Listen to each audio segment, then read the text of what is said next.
confounding factors that may affect this relation? What are the other factors that can affect the exposure factor and make effect on our result? So this map should be deeply studied by the researcher in any research. So let us take this expert mind. Let us take an example for this map, which is the data map. If we do have a problem like the instance of iron overload among impaired glucose tolerance test patient, so our exposure variable here is iron. Okay, our outcome factor is the impaired glucose. What's our confounder? Let us think and put here our confounding factor. What are the factors that can affect the exposure? And so on. And you write your map like that. After designing all these variables, here you have the time to select the best tool to collect or to measure these values. So let us move to our sixth step, which is the data management. The data management here needs a statistician to analyze this data, to make a data entry, and to put analysis, either descriptive or analytic, either comparative or correlation. So now we are in need for biostatistician to help us in data management. After that, it's time to write our paper, to write our result, scientific writing for publication. The scientific writing is very hard because it needs discipline, but the good thing is that it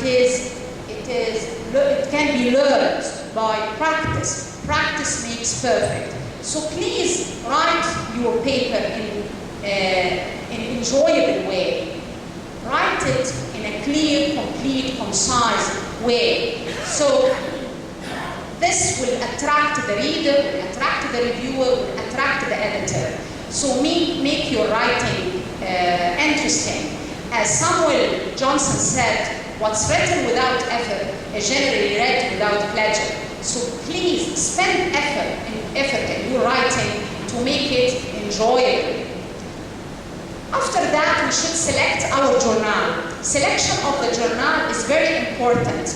And before submitting the article to the lead journal, please go for what's said author's guide, which is an instruction written by the journal team for authors to follow, to help them to follow the structure of the lead journal.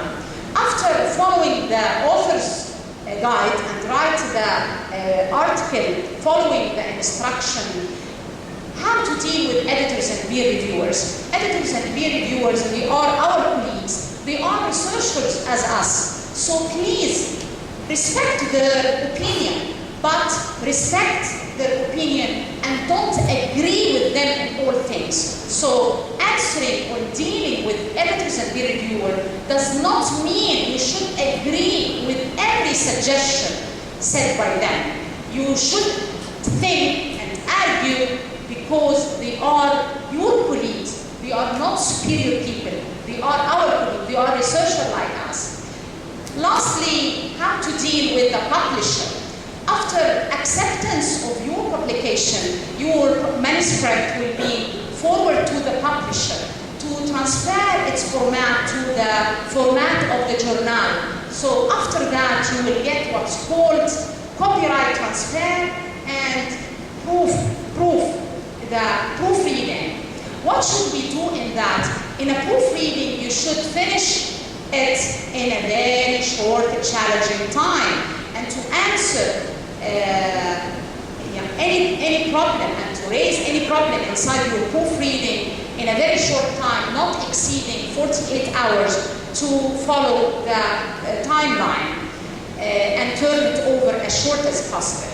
And this is the copyright transfer. If you are going to publish in a closed journal, this is the copyright transfer to transfer it to the publisher. So this is some tips to help us how to transfer our great idea into publication, and thank you so much for your attention. Thank you very much for this very valuable occasion for all of us to present our studies and our researches in international manner. Now we are going to hear Professor Musa Shakir. I previously presented him, but he is a pioneer in nanotechnology. He's a very well-known scientist in USA and in most Arab countries, and always participating, giving his great experience in the domain of many diseases which facilitate and innovate new treatment.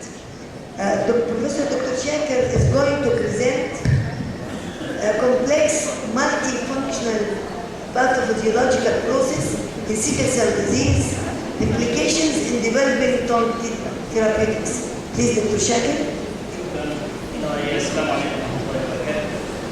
It's a pleasure and an honor to be among colleagues, like our friend, Dr. Amal, for this outstanding settings. I enjoyed the film yesterday, educational film, for the increased awareness of the patients, and also increased awareness for me as a researcher to think ahead.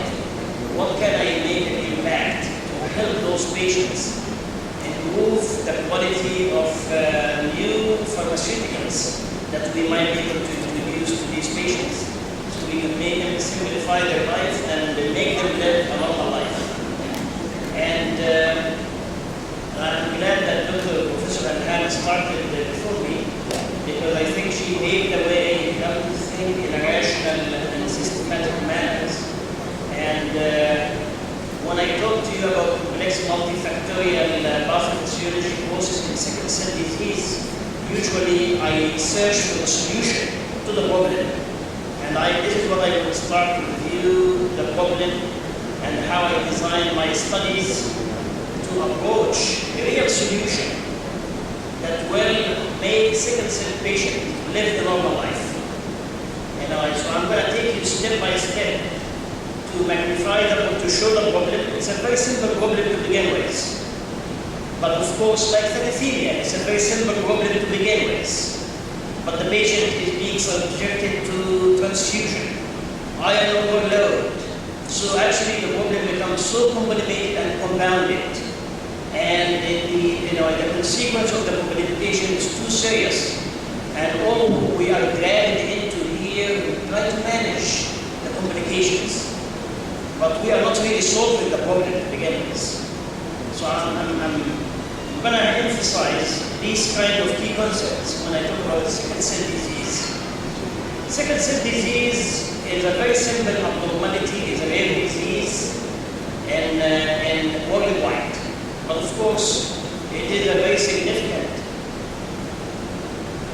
disease that affects many patients in the Middle East and in around the Mediterranean, and I think in Saudi Arabia and in the Gulf, the percentage is about 5%.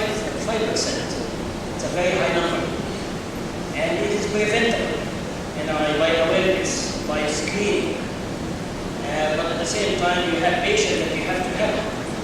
The problem starts with sickling, and this sickling leads to all of the complications that we are aware of. Once the red blood cell becomes sickled, it's an abnormal. It is the shape of the red blood cell becomes like needle shape, and it can move the endothelium. It can injure the endothelium. It has high adhesive power to the subendothelium, to leukocyte, to platelets.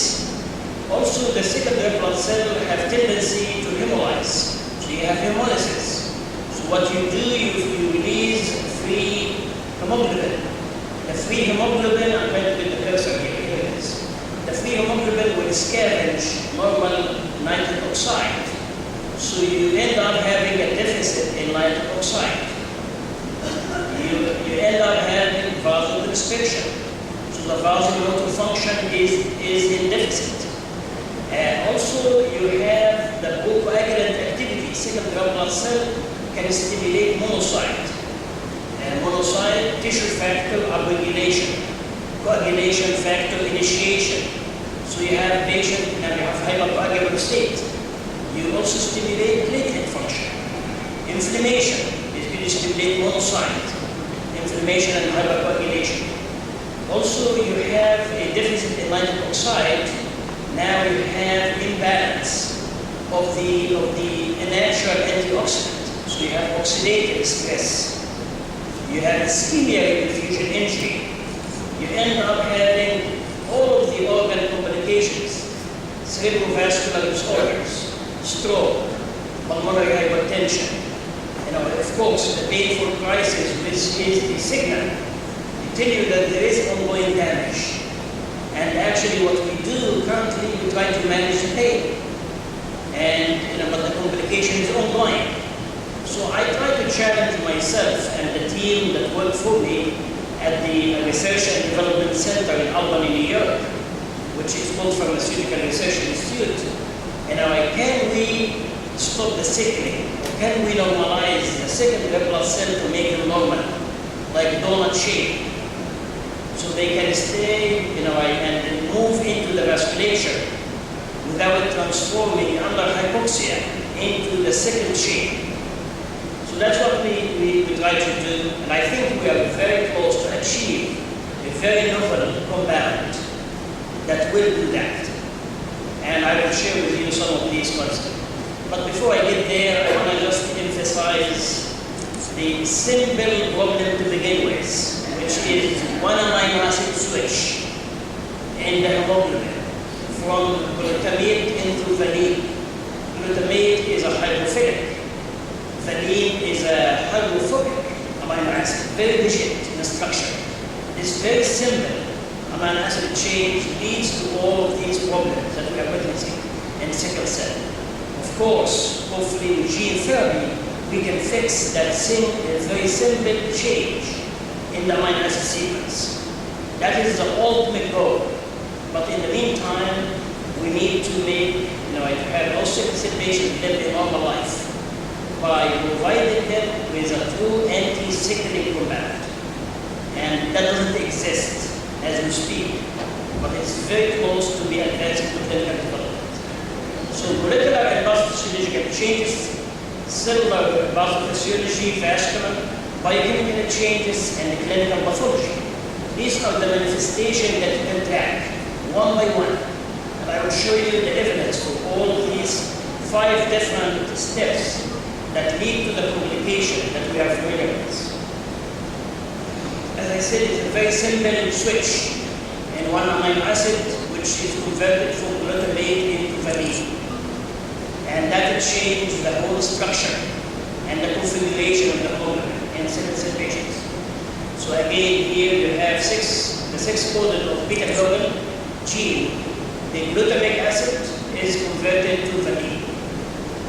And if you look at it in normal subject in here, you will see versus sickle cell subject, you see the switch and the region 6 here from glutamate to valine.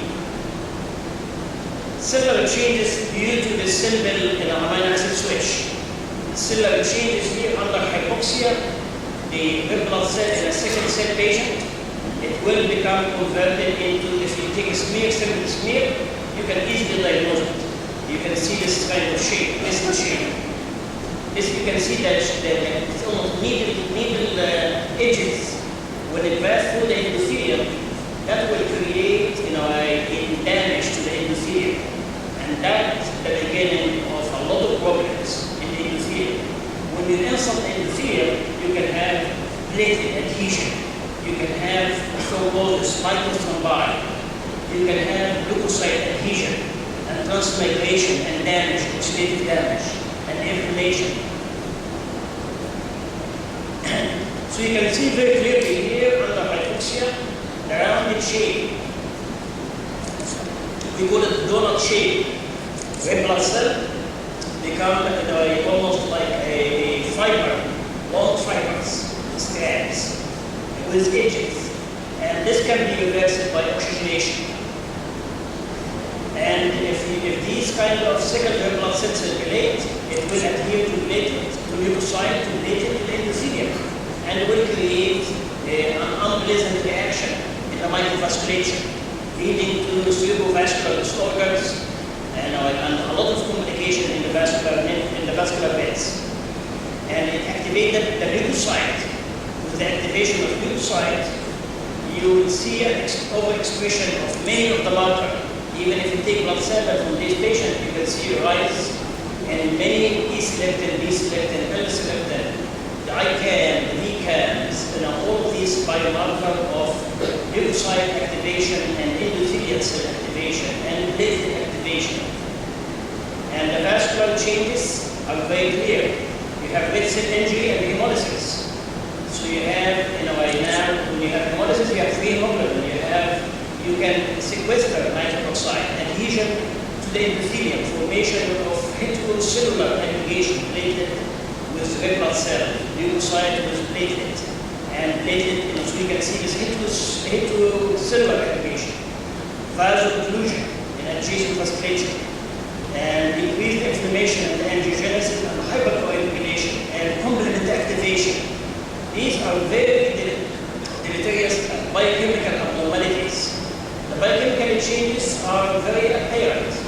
And if you look at this, is actually from a paper published by Professor Cairo and myself in Clinical Applied Thrombosis Hemostasis in 2012. We measured, and I'm going to show you very quickly snapshots of the data. You can see many of the cell adhesion of the endothelium is highly upregulated in the circulation. You can do this nowadays. Earlier on, we used to use single ELISA and a multiplex 50 microliter plasma from the patient. I can put it in the chips, 96 wood plate, nano chips, and I can read about 100 analytes in one single read from one single blood sample. The technology is becoming very makes it easy for us to measure multiple parameters at the same time. Inflammation, you have hemolysis, hypercoagulation, complement activation. And here is actually the data from controlled age-matched group versus sickle cell anemia during crisis and after crisis when they become in a steady state. So usually you think after a steady state, after the crisis, now the level will go down. TNF-alpha is upregulated during crisis and actually still upregulated after crisis during steady state. So this is a very sustained insult that's ongoing. If you look at IL-6, the same thing. If you look at IL-8, these are pro-inflammatory cytokines. If you look at IL-1 beta, similarly, the message here is even at steady state, those pro-inflammatory markers are still circulating at high levels. It's not only during the painful crisis. And if you look at MCD1, you look at D-dimer, which is a marker of hypercoagulation, byproduct of fiber degradation, you can see a upregulation of the D-dimers. The clinical manifestation is very clear. You have anemia, vaso-occlusion, chronic organ damage.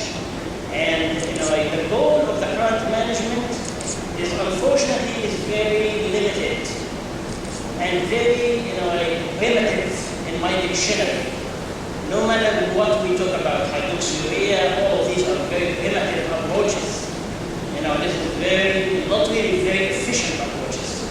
But I will show you what's going on, and the good news for the patient that within the next 5 years, we hope that actually, and big pharma are jumping, which is a good sign, so they can bring a solution, very rapid solution to the problem. So the current goal of management, is patching things, trying to, put your finger everywhere to stop some of these holes. That's not a good solution. Relieve the pain, prevent infection, prevent stroke, control complication, pain medications. Actually, sometimes we give these people morphine, they become addictive.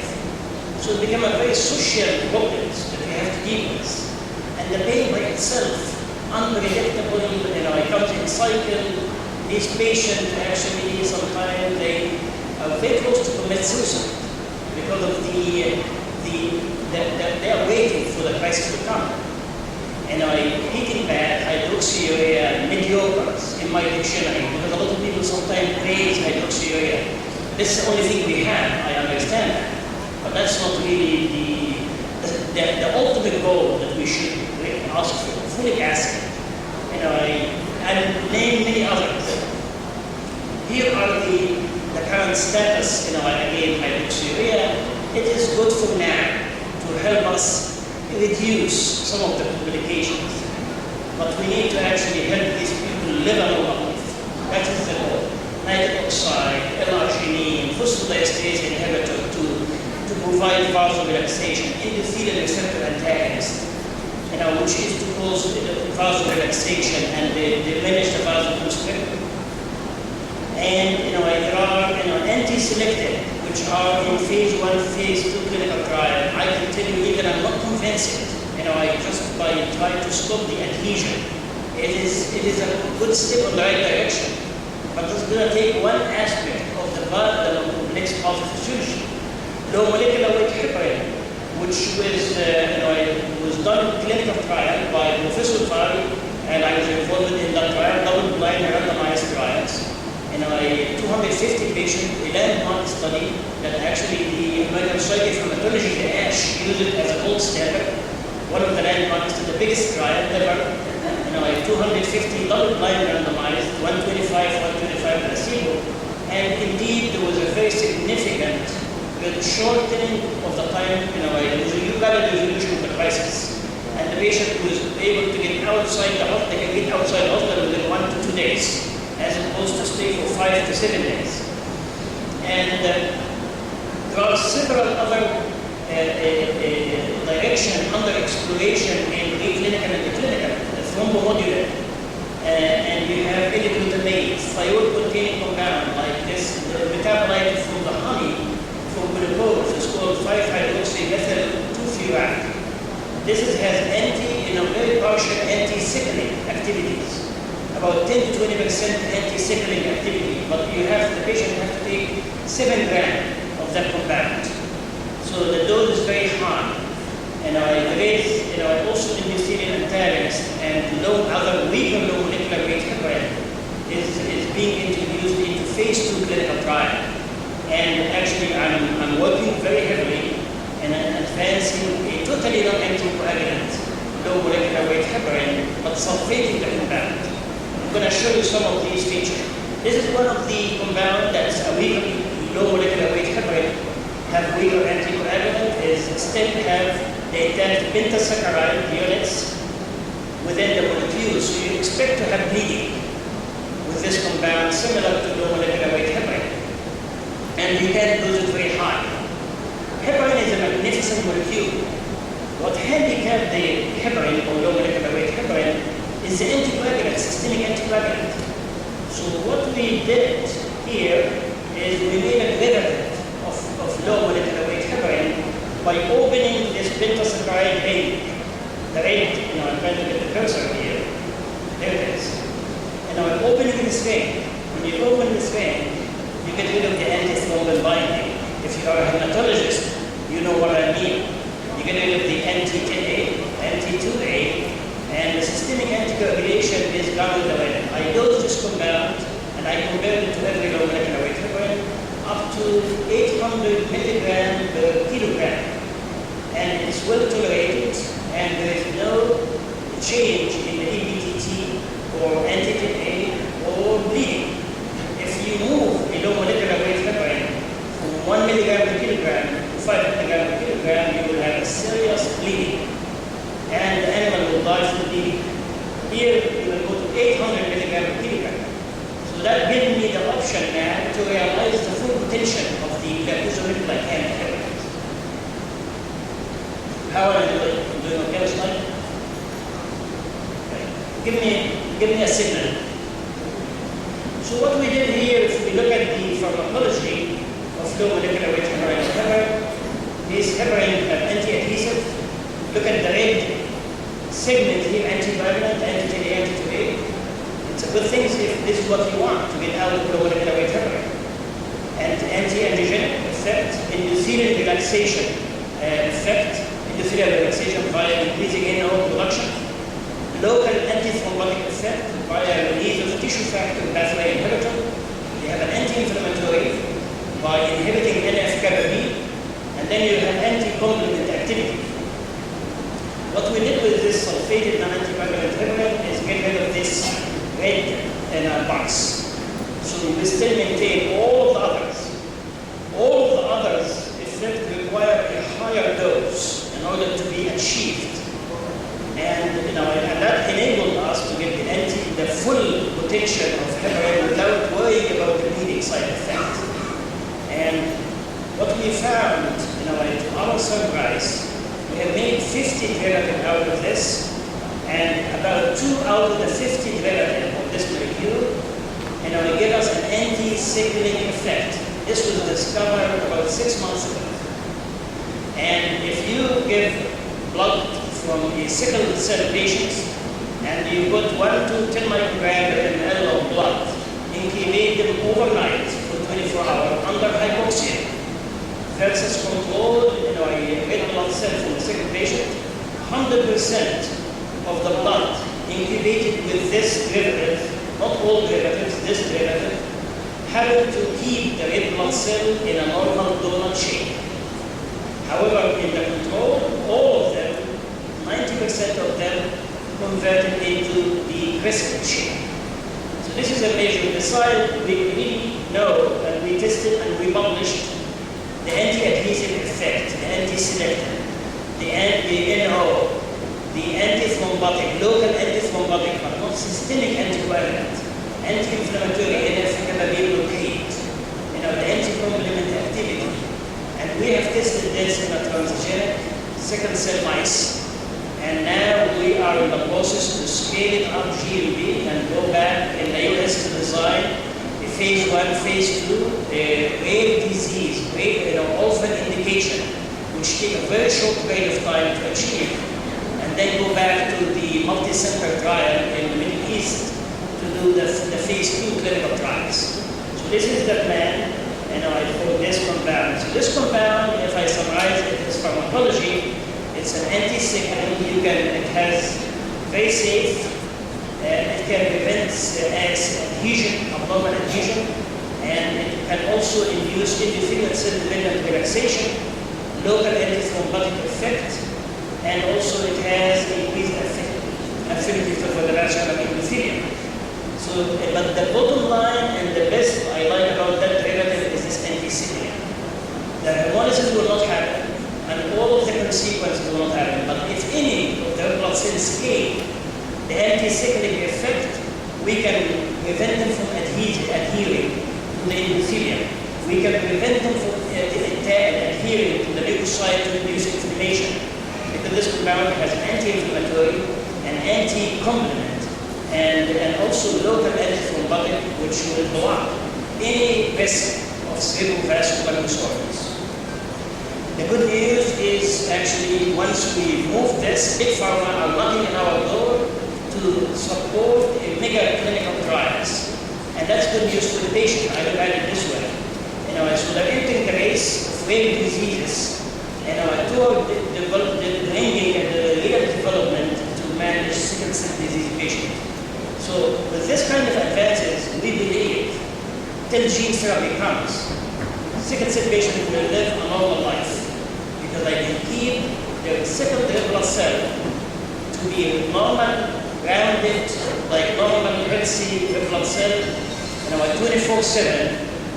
And this way, they don't have to worry about hypoxia and the crisis and all of the acute crisis and vaso-occlusion will not happen. That's what our goal will be. And the key is also we made this compound, orally bioavailable. So unlike molecular weight heparin where you have to give them by injection, I made the nano formulation of this compound, and it is orally bioavailable and actually encapsulated inside a polyarginine chitosan nanoshell. With that, I'd like to thank you for your attention.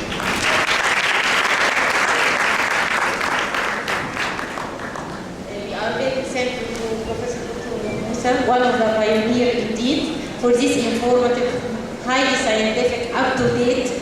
Alhamdulillah, خلاص, there is no problem for the sector. Any questions from the floor? To Professor Dr. Musa? تفضلي يا دكتور.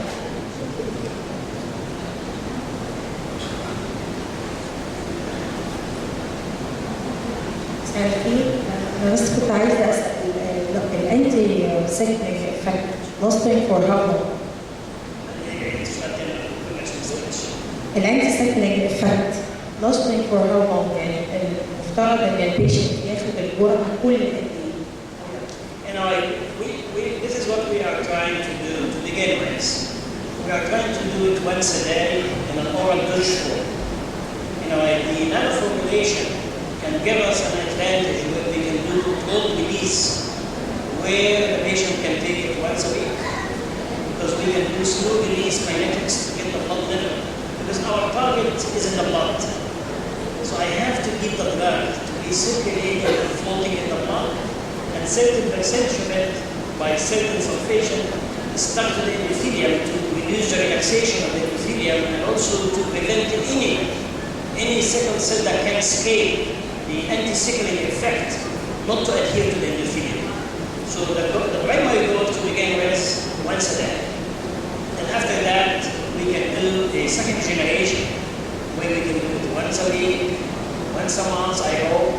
The technology can enable us to do that. Any other question?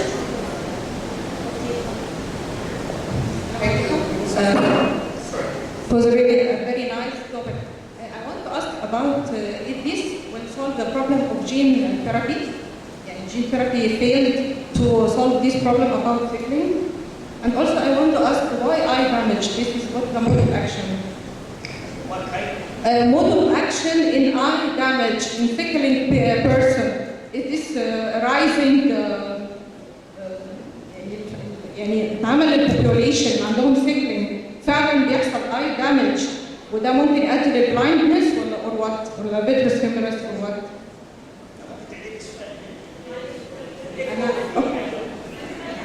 أنا سألت سؤالين. السؤال الأول عن هل إحنا الرول of gene therapy is now forgotten يعني as we have now a new drug affecting the sickling about the gene therapy studies and also about the eye damage, what it will lead to. Is leading to blindness or vitreous humerus affection or what?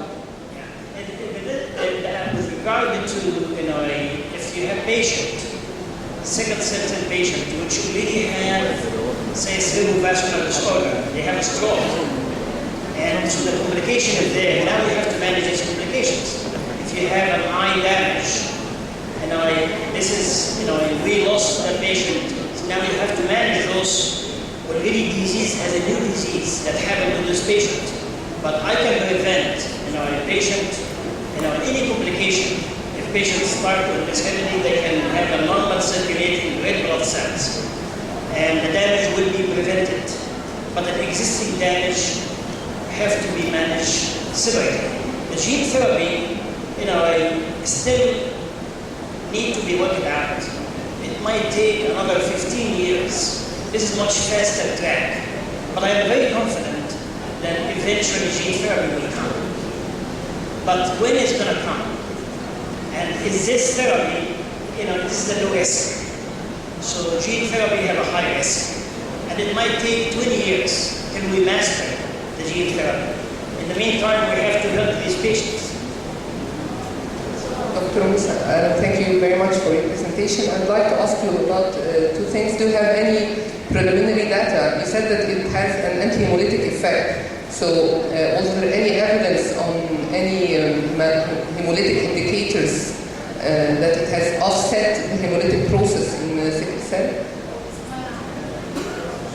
يعني في عندنا أي evidence لغاية دلوقتي بيقول إن this form of heparin will offset hemolysis by direct evidence on hemolytic indicators?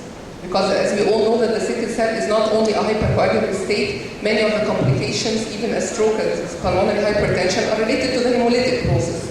So do we have that kind of evidence for the time being? This kind of mechanism will not allow hemolysis to take place, will prevent hemolysis. Because you keep the red blood cell under normoxia, hypoxia to be not to be damaged. So you preserve the damage of the red blood cell. So hemolysis will not occur. The other aspect, you mentioned, say, By the way, there is an anti-fibrotic effect of this compound. So there is a potential for this compound later on one of the clinical trials that this is now managed by a company. The company wanted to do pulmonary hypertension trial because it has an anti-fibrotic, it does have the vasodilator aspect, the NO relaxation aspect. So there is a potential for this compound to be beneficial in pulmonary hypertension. But the key is really preventing any complication for the sickle cell patient, because you prevent the sickling. And if any red blood cell escape the sickling, now they can go to acute endothelium, but they will not acute endothelium. They will not interact with leukocyte to induce inflammation. So the complication is going to be managed and prevented very well. Thank you very much. Last question, okay? Only 10 minutes for the break, okay? Okay. So, sorry, we have to delay the question. You can communicate directly with Dr. Musa, and we're closing this session. Coffee break is just 10 minutes, and we will be back on time, inshallah.